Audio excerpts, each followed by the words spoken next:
ግለሰቦች ተአምር ሰርተዋል። ኢትዮጵያ ውስጥ ጥቂት ግለሰቦች መገመት ከሚቻል በላይ ብሔራዊነትን፣ አርበኝነትን አስተምረዋል፣ አስጨብጠዋል። ለምሳሌ ጸጋዬ ገብረመድህን ብዙ የጻፈ ፈላስፋ ነው።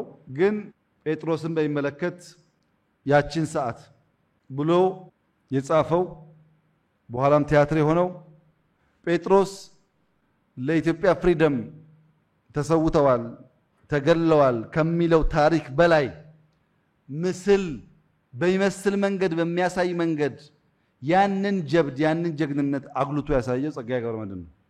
ጸጋዬ ባይጽፈው ኖሮ አንድ አባት ኢትዮጵያን ወደው ተሰውተዋል ከሚል ያለፈ ታሪክ አልነበረውም። ሰውየው ግን በምስል ቀርጾ ሲያሳየን ብዙዎቻችን ውስጥ የዛ ጀግንነት የዛ አርበኝነት ነገር ጎልቶ እንዲታይ አድርጓል። ብዙ ነው የሰራው። አንዷን ለመግለጽ ያክል ነው። ሐዲስ ዓለማየሁ ብዙዎቻችሁ የምታውቁት ፍቅር እስከ መቃብር፣ የልምዣት፣ ወንጀለኛው ዳኛ በሚል የፊክሽን ስራዎቻቸው ነው። ግን ይሄ ብቻ አይደለም። በኋላ አምባሳደር ሲሆኑ መንግስት አስተዳደሩ ጽፈው ነበር። መንግስት እንዴት መሆን እንዳለበት ፖለቲካል አድሚኒስትሬሽናል ሐሳብ ያለው መጽሐፍ ጽፈው ነበር። በፊክሽን ስራዎቻቸውም ብዙ አስተምረዋል፣ ብዙ ተናግረዋል። ከዛም አልፈው የመንግስት ቅርጽ ምን መሆን እንዳለበት በጽሁፍ አስቀምጠዋል። አርበኛ ናቸው። ብቻቸውን አንድ ሰው አሁን ካሉት ችግር ጨማቂና ውጊያ ጨማቂ ተናጋሪዎች አንጻር ስታዩ በጣም የጎላ ስብዕና አላቸው፣ የጎላ ማንነት አላቸው። አባተ መኩሪያ ቲያትር ነው የሚያዘጋጀው። የአድዋን ጦርነት አባተ መኩሪያ በቲያትር ባይሰራው ኖሮ ከጥሪው እስከ ድሉ ያለውን ነገር ብዙዎቻችን መገንዘብ እንቸገራለን። አድዋን አስመስሎ በቲያትር ያቀረበው አባተ መኩሪያ ነው። ብዙዎቻችን ውስጥ በምስል ተቀርጾ እንዲቆይ ያደረገው ከበደ ሚካኤል በተለይ ሳይንስን ቴክኖሎጂን ኢትዮጵያን እንደ ጃፓን ለማስመሰል የጻፏቸው ጽሁፎች ዛሬም ያስተምማሉ። እንኳን ያኔ አስፕሬሽናቸው የዓለም ሎሬት አፈወርቅ ተክሌን ብትወስዱ በስዕል የምታውቁት ታሪክ ነው። አሊ ቢራ በአንድነት እጅግ አስደማሚ የሆኑ ከአንድ ሰው በላይ የሆኑ ስራዎች ሰርቷል።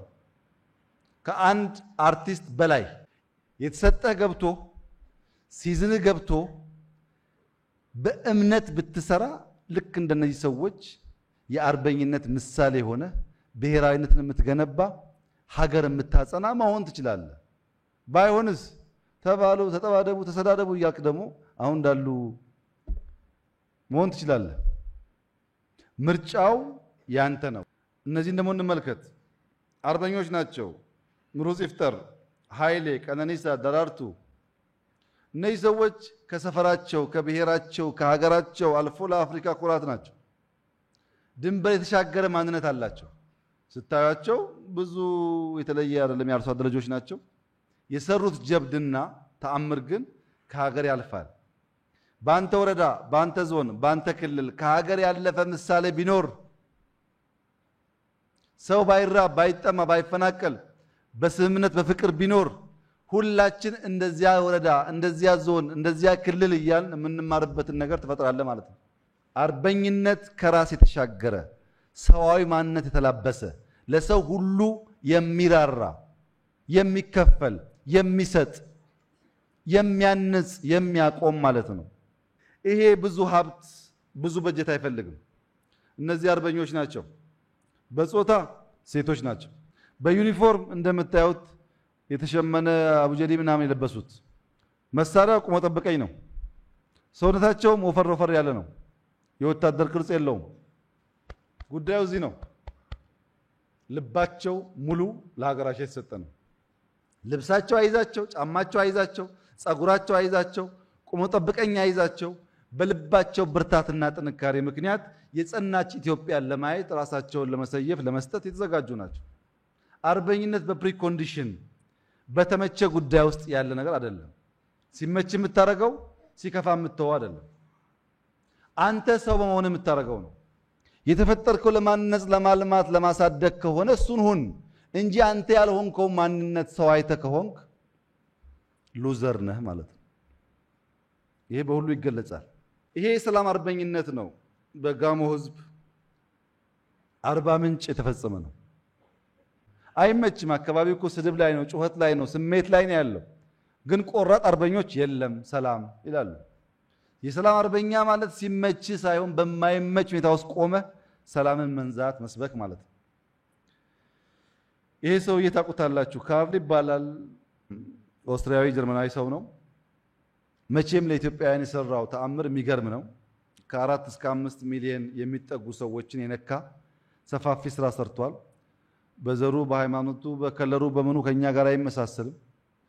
አስበው ካርል ከጀርመን ወይም ከኦስትሪያ መጥቶ 4 ሚሊዮን ኢትዮጵያ የሚጠቅም ትምህርት ቤት፣ ውሃ፣ ጤና ሲሰራ አንተ የዞን መሪው፣ የወረዳ መሪው፣ የክልል መሪው ምን አደረኩ ከዚህ አንጻር ብለህ ብትጠይቅ የአርበኝነት ትርጉም ይገባሃል።